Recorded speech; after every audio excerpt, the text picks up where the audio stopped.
Hello friends, welcome back to another reaction video. So दोस्तों, अभी थोड़ी देर पहले ही सपना दीदी का एक इंटरव्यू देखा। उस इंटरव्यू में सपना दीदी काफ़ी सारी चीज़ों का दोबारा से खुलासा करती हुई नजर आई। कुछ नई चीज़ें भी उसमें हमें पता चली। सो पॉडकास्ट को एंड तक ज़रूर सुनना और लास्ट में कमेंट सेक्शन में अपनी अपनी राय ज़रूर देना। तो दोस्तों, जैसे कि आप सब जानते ही हैं कि पिछले दिनों में सपना दीदी के साथ मलिक फैमिली की तरफ से क्या क्या चीज़ें हुई, क्या क्या प्रॉब्लम्स हुई, किन किन चीज़ों से उन्होंने सफ़र किया। और अब तो खैर काफ़ी टाइम हो चुका है और इस बारे में सपना दीदी खुद भी कई दफ़ा बात कर चुकी हैं। हालांकि उन्होंने ये बात क्लियर करी कि उनका इंटरव्यू देने का कोई भी प्लान नहीं था। ऑल ऑफ सडन इंटरव्यू लेने वाले उनके घर पहुंच जाते हैं और उसके बाद उन्होंने इंटरव्यू देना शुरू करा।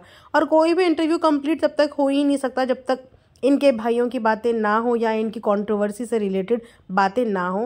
बिकॉज इंटरव्यू लेने वाले का भी यही मोटिव होता है कि वहाँ जाके कुछ मसाला मिले और उस मसाले को छापे और कुछ तो व्यूज़ आए। सो वही रीज़न होता है, वरना कोई आज की डेट में किसी की लाइफ में इंटरेस्टेड नहीं है, किसी के इमोशंस में इंटरेस्टेड नहीं है। इंटरेस्टेड हैं तो बस माल मसाला में, इंटरेस्टेड हैं तो बस कंट्रोवर्सी में। इसीलिए हर इंटरव्यू में कंट्रोवर्शियल क्वेश्चन ही पूछे जाते हैं, वो भी सपना दीदी के भाइयों से रिलेटेड। इंटरव्यू लेते लेते इंटरव्यू एक अलग ही डायरेक्शन में चला गया और आई थिंक वही डायरेक्शन मेन मोटिव था इंटरव्यू लेने वाले का।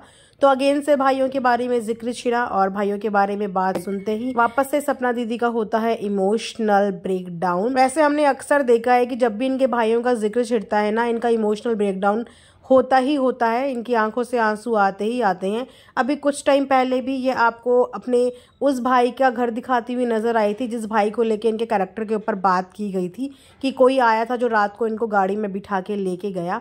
उस बारे में तो उस टाइम तो कोई बात नहीं हुई, लेकिन अभी कुछ दिन पहले के व्लॉग में सपना दीदी ने उनका घर दिखाया, अपने उन भाई से मिलवाया, वो सब चीज़ें क्लियर करी।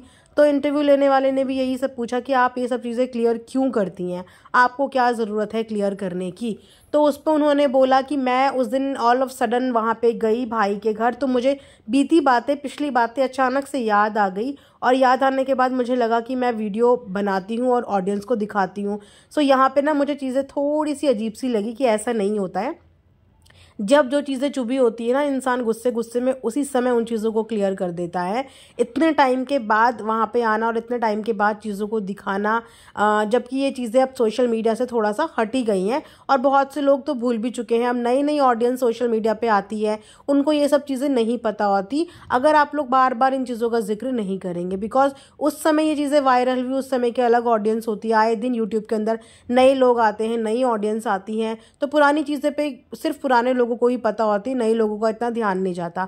लेकिन अगर बार बार एक ही चीज़ के बारे में जिक्र किया जाता है और बार बार एक ही चीज़ को बोला जाता है तो नए लोगों को भी ये चीज़ें पता चलती हैं। तो सपना दीदी ही जाने कि उनकी इन बातों के पीछे क्या इंटेंशंस हैं, क्या उनके इमोशंस हैं और क्या सच्चाई है। बिकॉज दिल की बातें कोई किसी की नहीं जानता, हम लोग सिर्फ उन्हें इंटरव्यू देते हुए देखते हैं और दिल में उनके क्या चल रहा है इसका असली और नकली हमें नहीं पता। बस इतना पता है कि वो आज भी उन चीज़ों को देख के टूट जाती हैं, उन्हें आज भी वो चीज़ें देख के बुरा लगता है। और लेकिन फिर भी उन्होंने हर इंटरव्यू में अपने यही बोला है कि मैं अपने भाइयों के लिए कभी भी बुरा नहीं चाहती, उनके लिए कभी कोई बद्दुआ नहीं देती, उनके लिए कभी कोई गलत नहीं चाहती। मैं हमेशा यही चाहती हूँ कि वो लोग खुश रहें और हंसते खेलते रहें। लेकिन हाँ, मैं बस इतना चाहती हूँ कि वो मेरे पास कभी ना आए। इनफैक्ट उन्होंने आज एक बहुत बड़ी बात भी बोल दी कि वो मेरे मरने पे भी मेरे पास ना आए। मैं यही चाहती हूँ कि वो मेरे पास कभी ज़िंदगी में आए ही नहीं, वो जहाँ हैं वहाँ खुश रहें, लेकिन मेरे से हमेशा दूर रहें। और तो और उन्होंने एक चीज़ और बोली कि वो चाहते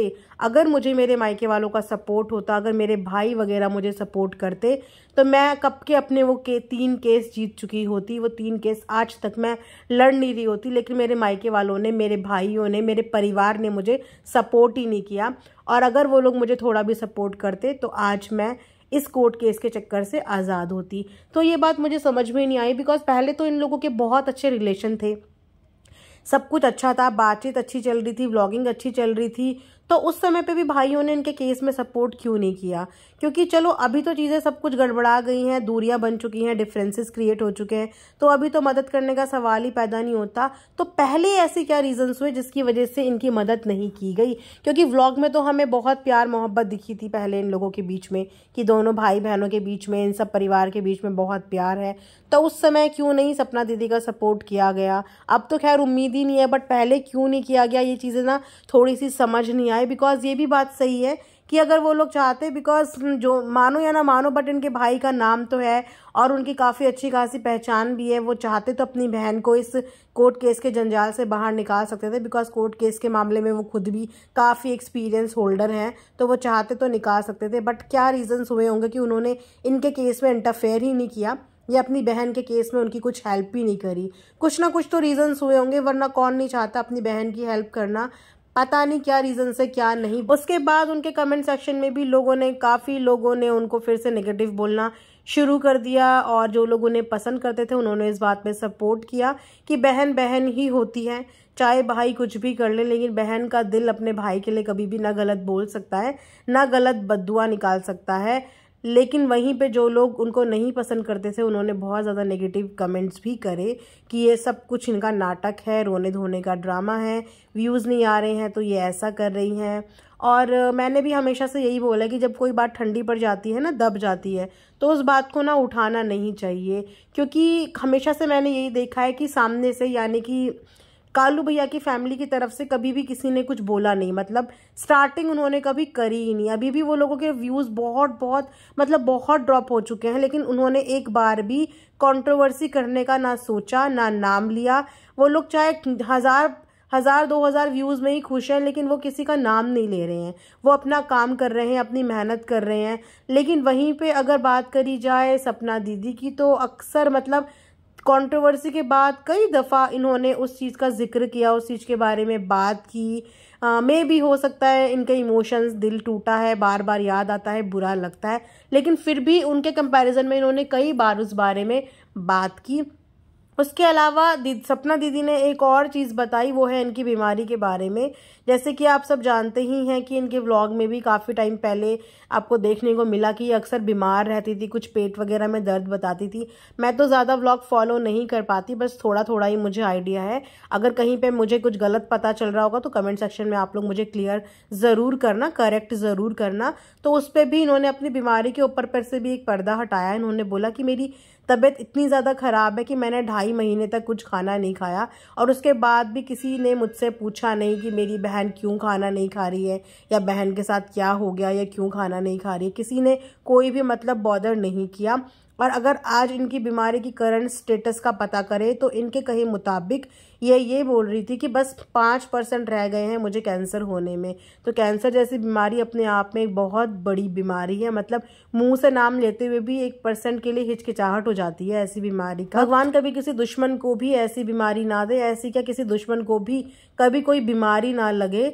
तो उस पर उन्होंने अगर इतनी बड़ी बात बोली तो मैं 2 मिनट के लिए खुद ही एकदम से मुझे ही झटका लग गया कि ये क्या बात कर रही है। मतलब ये कोई छोटी मोटी बात नहीं है, क्योंकि एक औरत को कैंसर होना अपने आप में एक बहुत ही डिफ़िकल्ट और बहुत ही टेंशन वाली सिचुएशन हो जाती है, बिकॉज औरतों को अक्सर यूट्रस के ही कैंसर मैंने सुने हैं, और वो एक बहुत ही गंभीर बीमारी बन जाती है।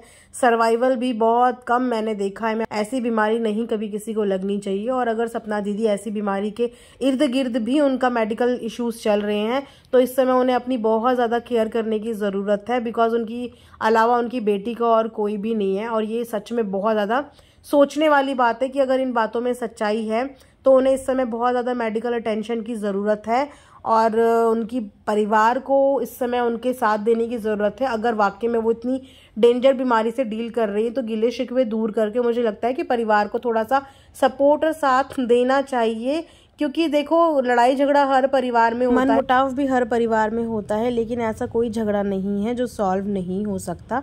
एक माफ़ करने वाला बने, एक माफ़ी मांगने वाला बने। और इस बीमारी में अगर सच्चाई है तो प्लीज़ इस समय परिवार साथ दे। सपना दीदी को आप सबके साथ की ज़रूरत है, बिकॉज उनके आगे उनकी एक बेटी है, और सपना दीदी को भी अपना ईगो थोड़ा सा साइड में रख के चीज़ों को संभालने की ज़रूरत है, बिकॉज लास्ट में कोई काम नहीं आता, परिवार ही परिवार के काम आता है।